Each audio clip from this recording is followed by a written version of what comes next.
Scariest stories in Alabama aren't even about hauntings. They're about history that's been buried so intricately that the truth seems like a legend. Some of us know about what happened at Black Wall Street in Tulsa, but how many of us know about what happened in Eufaula, Alabama in 1874? This story starts shortly after the 15th Amendment granted black men the ability to vote. In 1870, black people in Barber County had voting power, and they were able to vote in Elias Keels as city court judge. He was considered an ally and supported the aims of Reconstruction. That didn't sit right for non-black voters in the county. So in 1874, the tides turned. Employers in the area started openly firing black men, mainly in fear due to the amount of black men who would be voting for Keels again. So false rumors began around the riotous intentions behind black voters coming to the polls. This actually caused white residents to load up on arms that they intended to use on Election Day. Many of these people aligning with the White League, which was an openly supremacist group. Keels, in turn, began making promises that black voters would be protected at the polls. Some calls were made, but the federal government and the Attorney General of Alabama refused to support black voters, leaving them largely unprotected. Hundreds and hundreds of black men came to vote. Numerous were arrested immediately on the spot for fraud accusations. Others were even intimidated to vote against their civil rights. And during that commotion, that same group of white leaguers took up their arms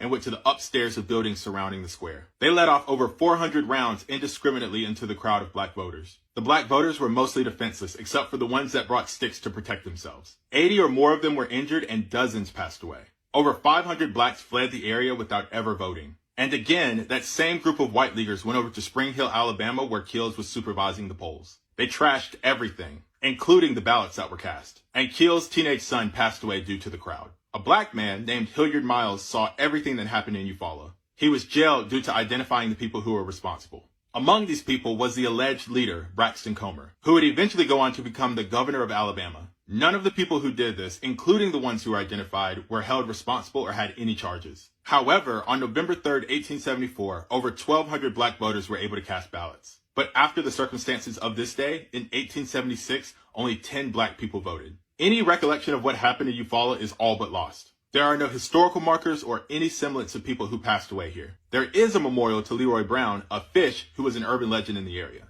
And a Confederate monument sits firmly where these events took place. Anything that happened here seemed to be washed away with amnesia and antebellum homes. In the area, there is a historical marker to what happened in Spring Hill, but it is a loose recollection and nothing more. I will always say this, I'm way more scared of what the living will do as opposed to what an apparition can. The most haunting thing in the state of Alabama isn't actually a ghost story. It's about what people have done to others because of their race and color. This event may not be in our history books, but it is our history. And it's on us to know it, to learn from it, and be better in spite of it.